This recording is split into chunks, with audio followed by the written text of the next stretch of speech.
പാവനമായ Medina മുനവ്വറയിലാണ് ഇന്ന് നാം എത്തുന്നത്. നബി സല്ലല്ലാഹു അലൈഹി വസല്ലം അന്ത്യവിശ്രമം കൊള്ളുന്ന പുണ്യഭൂമി. കാണാം ഇവിടുത്തെ വിശേഷങ്ങൾ നേരിട്ട് തന്നെ. എന്ന വിദ്യാഭ്യാസ ചാനലിന്റെ മറ്റൊരു അധ്യായത്തിലേക്ക് എല്ലാവർക്കും ഒരിക്കൽ കൂടി സ്വാഗതം. യാംബുവിൽ നിന്നാണ് നമ്മളിപ്പോൾ പുറപ്പെടുന്നത്. യാംബുവിൽ നിന്ന് മദീനയിലേക്കുള്ള ദൂരം നോക്കുക, 220 കിലോമീറ്റർ, 3 മണിക്കൂർ 1 മിനിറ്റ് നേരത്തെ യാത്ര. നടുവിലെ മാപ്പിൽ നോക്കുക, മക്കയിൽ നിന്ന് മദീനയിലേക്ക് 434 കിലോമീറ്റർ, 4 മണിക്കൂർ 29 മിനിറ്റ് നേരത്തെ യാത്ര. അവസാനത്തെ മാപ്പിൽ നോക്കുക, ജിദ്ദയിൽ നിന്ന് മദീനയിലേക്ക് 408 കിലോമീറ്റർ, 4 മണിക്കൂർ 8 മിനിറ്റ് നേരത്തെ യാത്ര. മദീനയിലേക്കുള്ള പാതയിലാണ് നാം ഇപ്പോൾ.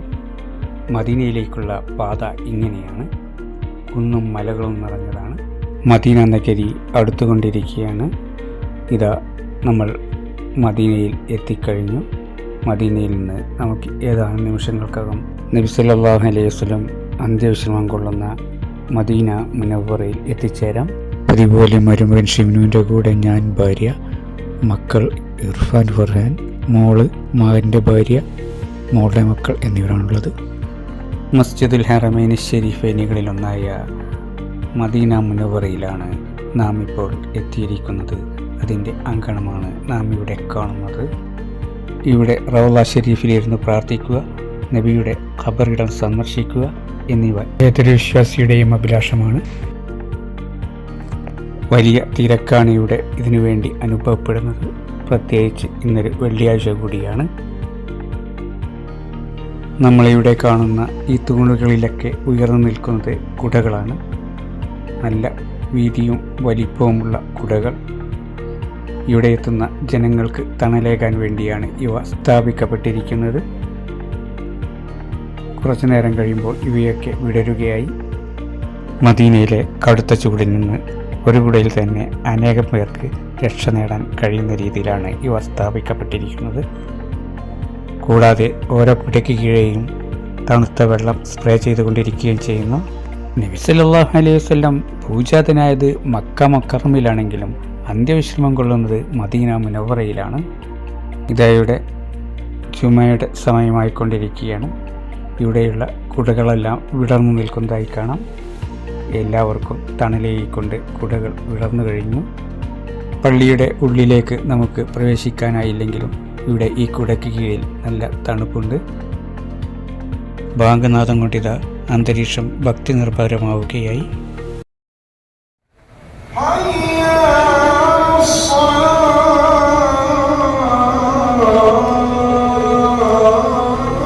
ബാങ്ക് കേൾപ്പിക്കുന്നത് യൂട്യൂബിൻ്റെ കോപ്പിറൈറ്റ് പോളിസിക്ക് വിരുദ്ധമാകാൻ സാധ്യതയുള്ളതുകൊണ്ട് അധികം കേൾപ്പിക്കുന്നില്ല. മുൻകൂട്ടി നുസൂക്ക് വഴി ഓൺലൈൻ രജിസ്റ്റർ ചെയ്തവർക്ക് നബിയുടെ ഖബറും റൗളയും സന്ദർശിക്കാനുള്ള അനുവാദമുള്ളൂ. മദീന പള്ളിയും പരിസരവും സന്ദർശിക്കുന്നതിനും അവിടെ ജമാഅത്തുകളിൽ പങ്കെടുക്കുന്നതിനും യാതൊരു വിരോധവുമില്ല. എപ്പോഴും ആകാവുന്നതാണ്. വലിയൊരു ജനസാഗരം തന്നെയാണ് ഇന്നത്തെ ജുമയ്ക്ക് ഇവിടെ ഒത്തുകൂടിയിരിക്കുന്നത്. ജുമാ നമസ്കാരത്തിന് ശേഷം പള്ളിയുടെ ഉള്ളിൽ റൗള ഷരീഫ്, നബിയുടെ ഖബർ എന്നിവ സന്ദർശിക്കാനുള്ള അവസരമാണ്. അതിനുവേണ്ടി നമ്മൾ നുസൂക്ക് മുഖേന രജിസ്റ്റർ ചെയ്തിട്ടുണ്ട്. ഒരു വർഷത്തിൽ ഒരിക്കൽ മാത്രമേ ഒരാൾക്ക് നുസൂക്ക് മുഖേന രജിസ്റ്റർ ചെയ്ത് റൗളയിൽ പ്രവേശിക്കാനാവൂ. നമ്മൾ ആദ്യമായിട്ട് പള്ളിയുടെ ഉള്ളിലാണ് ഇപ്പോൾ എത്തിയിരിക്കുന്നത്. ഇവിടെ നോക്കുക, ഇവിടുത്തെ അലങ്കാരങ്ങൾ വളരെയധികം ആകർഷണീയമാണ്. പള്ളിയിലെ വലിയ ഹാളുകൾ ഓരോന്നും കമനീയമായ കൊത്തുപണികൾ കൊണ്ടും അതുപോലെ തന്നെ വൈദ്യുത അലങ്കാരങ്ങൾ കൊണ്ടും ദീപങ്ങൾ കൊണ്ടും ഒക്കെ അലങ്കരിച്ചിരിക്കുന്നത് നോക്കുക. വാസ്തുവിദ്യകളുടെയും ശില്പകലയുടെയും ആർക്കിടെക്ചർ വൈഭവങ്ങളുടെയും ഒരു സമഞ്ജസമായ സമ്മേളനമാണ് നമുക്കിവിടെ കാണുന്നത്. നമ്മളിവിടെ നിന്ന് നബിയുടെ ഖബറിൻ്റെ അടുത്തേക്ക് നീങ്ങുകയാണ്. ജുമ കഴിഞ്ഞ ഉടനെ ആയതുകൊണ്ട് വമ്പിച്ചൊരു ജനക്കൂട്ടമുണ്ട് നമ്മുടെ കൂടെ. ഇപ്പോൾ പുരുഷന്മാർക്കുള്ള അവസരമാണ്. സ്ത്രീകൾക്ക് മറ്റൊരു സമയത്താണ്. നമ്മോടൊപ്പമുള്ള സ്ത്രീകൾക്ക് അനുവദിക്കപ്പെട്ട സമയം 1 മണിക്കൂർ കൂടി കഴിഞ്ഞിട്ടാണ്. നബിയുടെ ഖബർ സിയാറത്തിലേക്കുള്ള വരിയിലാണ് നമ്മൾ. മദീനയുടെ ചരിത്രവും കേട്ട് നമുക്ക് മുന്നോട്ട് നടക്കാം. മക്കയിൽ നിന്ന് പലായനം ചെയ്ത് മദീനയിലെത്തിയ ശേഷമാണ് പ്രവാചക ജീവിതത്തിലെയും ഇസ്ലാമിലെയും നിർണായക സംഭവങ്ങൾ നടന്നത്. മുഹമ്മദ് നബി തൻ്റെ നിവാസത്തിന് തിരഞ്ഞെടുത്ത പട്ടണം, ഇസ്ലാമിൻ്റെ വളർച്ചയ്ക്കും ഉയർച്ചയ്ക്കും പ്രചാരണത്തിനും സഹായിച്ച പട്ടണം, ലോകത്തെ ഒന്നാമത്തെ ഇസ്ലാമിക രാഷ്ട്രം, ശരീഅത്ത് നിയമങ്ങൾ സമ്പൂർണ്ണമായി പ്രയോഗവൽക്കരിക്കപ്പെട്ട പ്രദേശം, ഖലീഫമാരായ അബൂബക്കർ, ഉമർ, ഉസ്മാൻ റളിയല്ലാഹു അൻഹും തുടങ്ങിയവരുടെയും ഖിലാഫത്തിൻ്റെ ആസ്ഥാനം, ഇസ്ലാമിക ജീവിതക്രമം സമ്പൂർണ്ണ രൂപത്തിൽ ലോകസമക്ഷം സമർപ്പിക്കപ്പെട്ട ഭൂപ്രദേശം തുടങ്ങി നിരവധി സവിശേഷതകളുള്ള പ്രദേശമാണ് മദീന. ജന്നത്തുൽ ബഖി, മസ്ജിദുൽ ഖുബ, മസ്ജിദ് ഖിബ്ലത്തൈൻ, ഉഹദ്, ഖന്തഖ് തുടങ്ങിയ ചരിത്രപ്രധാനമായ കേന്ദ്രങ്ങളും ഇവിടെയാണ്. ആഗോള മുസ്ലിം സമൂഹത്തിൻ്റെ സംഗമമെന്നതിലുപരി സാംസ്കാരികവും ചരിത്രപരവും സാമൂഹികവുമായി മദീന നഗരത്തിന് വൻ പ്രാധാന്യമുണ്ട്. ആത്മീയത, വിശ്വാസം, വിജ്ഞാനം, ശാസ്ത്രം എന്നിവയുടെ കേന്ദ്രമായ മദീനയെ ഇസ്ലാമിക സംസ്കാരത്തിൻ്റെ ആസ്ഥാനമായി പ്രഖ്യാപിക്കുമെന്നറിയുന്നു.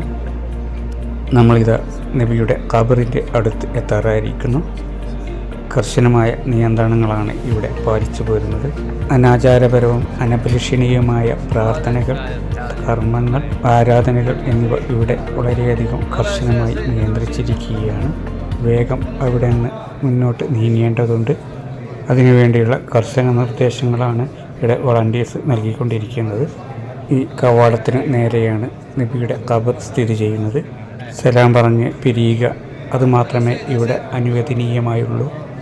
അധികം പ്രാർത്ഥനകൾക്കും മറ്റും നിന്ന് ഇവിടെ തടസ്സമുണ്ടാക്കിയാൽ തുടർന്നു വരുന്നവരുടെ അവസരങ്ങൾ നിഷേധിക്കപ്പെടുകയാണ് ചെയ്യുന്നത് എന്ന് നമ്മൾ ചിന്തിക്കേണ്ടിയിരിക്കുന്നു. നബിയുടെ ഖബറിന് നേരെയുള്ള വാതിലിനടുത്താണ് നമ്മളിപ്പോൾ എത്തിയിരിക്കുന്നത്. ഒറ്റവാക്യത്തിൽ സലാം ചൊല്ലി നമ്മൾ മുന്നോട്ട് പോവുകയാണ്. നബിയുടെ മരണം സംഭവിക്കുന്നത് ഹിജ്റ 11-ാം വർഷം റബീഉൽ അവ്വൽ 12-നായിരുന്നു. ക്രിസ്തുവർഷം 632 ജൂൺ 8-ന്. മരണം ആസന്ന വേളയിൽ അവിടുന്ന് പ്രാർത്ഥനയോടെ തൻ്റെ അനുയായികളോട്, പ്രത്യേകിച്ച് അടിമകളോട് നല്ല നിലയിൽ പെരുമാറാനും കുടുംബത്തോട് സ്നേഹബന്ധം പുലർത്താനും നമസ്കാരം വീഴ്ച വരുത്താതിരിക്കാനും പ്രത്യേകം ഉപദേശിക്കുകയുണ്ടായി. പ്രിയ പത്നി ആയിഷ റളിയല്ലാഹു അൻഹയുടെ മടിയിൽ ചാരിയിരുന്നായിരുന്നു ആ ശ്വാസം നിലച്ചത്. അറബിയിൽ ചിതറിക്കിടന്ന കുറേ നഗരങ്ങളും ഗോത്രങ്ങളും മാത്രമേ ഉണ്ടായിരുന്നുള്ളൂ. മുഹമ്മദ് നബി സല്ലല്ലാഹു അലൈഹി വസല്ലം മദീന കേന്ദ്രീകരിച്ച് ഇസ്ലാമിൻ്റേതായ രാഷ്ട്രഘടന നിർമ്മിക്കുകയും അതിന് മതപരമായ നിയമങ്ങൾ നൽകുകയും ചെയ്തു. മുഹമ്മദ് നബിയുടെ നിയോഗത്തിന് മുമ്പ് ഹിജാസിലെങ്ങും തന്നെ നിയതമായ ഒരു രാഷ്ട്രഘടന ഉണ്ടായിരുന്നില്ല എന്നാണ് അമേരിക്കൻ ചരിത്രകാരനായ ഹെർബർട്ട് ജെ മുള്ളർ പറയുന്നത്. മുഹമ്മദ് നബി സല്ലല്ലാഹു അലൈഹി വസല്ലമയുടെ ജീവിതത്തിൽ ഒരു നിർണായക സംഭവമായ ഹിജ്റയാണ് മദീന ചരിത്രത്തെ അടിമുടി മാറ്റിമറിച്ചത്.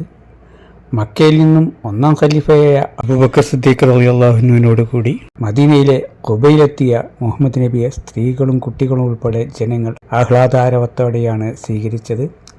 മുഹമ്മദ് നബിയുടെ മദീന പാലായനത്തിൻ്റെ സമയം മുതലാണ് ഇസ്ലാമിക കലണ്ടർ ഹിജ്റ വർഷം ആരംഭിക്കുന്നത്. ഖലീഫ ഉമർ ഭരണം നടത്തുന്ന കാലത്ത് മദീനയിൽ സ്വഹാബി പ്രമുഖരുടെ കൂടിയാലോചനാ യോഗത്തിലാണ് ഹിജ്റ വർഷത്തിന് തുടക്കമായത്. കഴിഞ്ഞ എപ്പിസോഡിൽ മസ്ജിദുൽ ഖിബ്ലത്തൈൻ, മസ്ജിദുൽ ഖുബ, 7 മസ്ജിദ് എന്നിവയെ പറ്റിയുള്ള പ്രതിപാദനങ്ങളിൽ മദീനയെപ്പറ്റി കൂടുതൽ പ്രതിപാദിച്ചിട്ടുണ്ട്. നിങ്ങൾക്ക് കാണാവുന്നതാണ്. ലിങ്ക് ഡിസ്ക്രിപ്ഷനിലും കമൻറ്റ് ബോക്സിലും കൊടുക്കുന്നുണ്ട്. റൗള ഷരീഫിനടുത്തെത്തിയിരിക്കുകയാണ് നമ്മൾ. അസർ നമസ്കാര സമയവുമായിരിക്കുന്നു. നമുക്ക് അനുവദിക്കപ്പെട്ട സമയം പരമാവധി ഇവിടെ വിനിയോഗിക്കുകയുമാവാം. അസർ നമസ്കാരത്തിനുള്ള ഭാഗ്യവിളി ഇവിടെ മുഴങ്ങുന്നുണ്ട്. ജനങ്ങളെല്ലാം സന്നദ്ധമായി നിൽക്കുകയാണ്. യൂട്യൂബിൻ്റെ പോളിസികൾക്ക് വിരുദ്ധമായതുകൊണ്ട് മുഴുവൻ കേൾപ്പിക്കുന്നില്ല.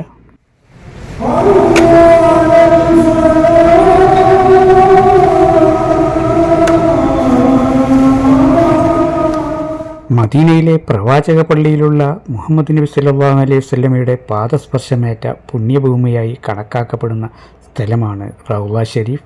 ഇതിനെ സ്വർഗത്തിലെ ഒരു ഉദ്യാനം എന്ന് വിശേഷിപ്പിക്കാറുണ്ട്. ഇപ്പോൾ നുസൂക്ക് ആപ്പ് വഴി പെർമിറ്റ് എടുത്തവർക്ക് ഇവിടെ സന്ദർശിക്കാനുള്ള അനുമതിയുള്ളൂ. നിലവിൽ ഒരു വർഷത്തിൽ ഒരിക്കൽ മാത്രമേ ഒരാൾക്ക് ഇവിടെ പ്രവേശിക്കാൻ അനുമതി ലഭിക്കുകയുള്ളൂ. പ്രാർത്ഥനാ സമയം 10 മിനിറ്റായി ചുരുക്കിയിട്ടുണ്ടെന്നും പറയപ്പെടുന്നു.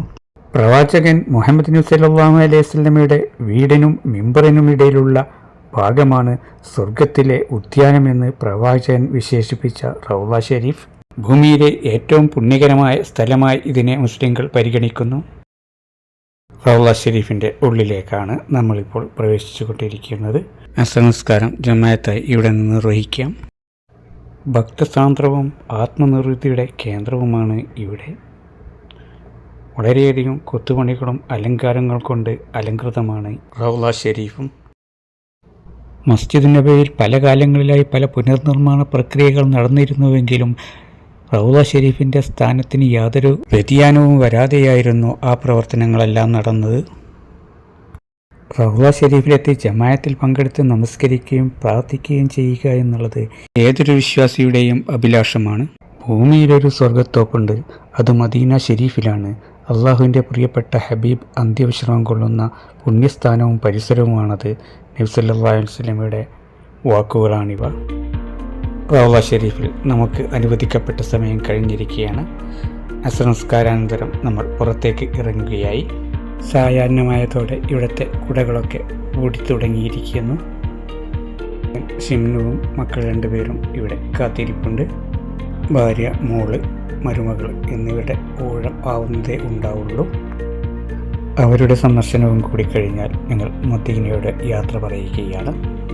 മക്കയിൽ ജനിച്ച നബി ജീവിക്കുകയും ഒരു ജനതയെ സംസ്കരിക്കുകയും ചെയ്ത മദീന നിരവധി ചരിത്ര മുഹൂർത്തങ്ങൾക്ക് സാക്ഷ്യം വഹിച്ച പ്രദേശമാണ്.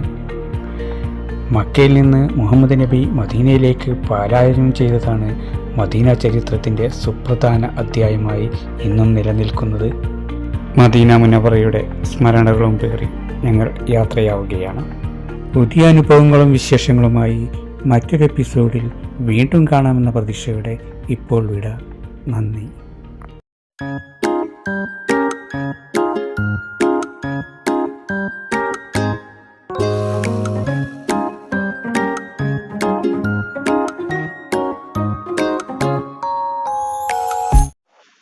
ഇതോടുകൂടി നമ്മുടെ ഇന്നത്തെ പരിപാടി ഇവിടെ അവസാനിക്കുകയാണ്. നിങ്ങൾക്ക് ഉപകാരപ്രദമായി എന്ന് കരുതുന്നു. ഉപകാരപ്രദമായെങ്കിൽ ലൈക്ക് ചെയ്യുക, സബ്സ്ക്രൈബ് ചെയ്യുക, ബെല്ലൈക്കൺ ക്ലിക്ക് ചെയ്യുക. വീണ്ടും ഒരു പരിപാടിയുമായി കണ്ടുമുട്ടും വരെ എല്ലാവർക്കും നന്ദി, നമസ്കാരം. ഇപ്പോൾ വിടാം.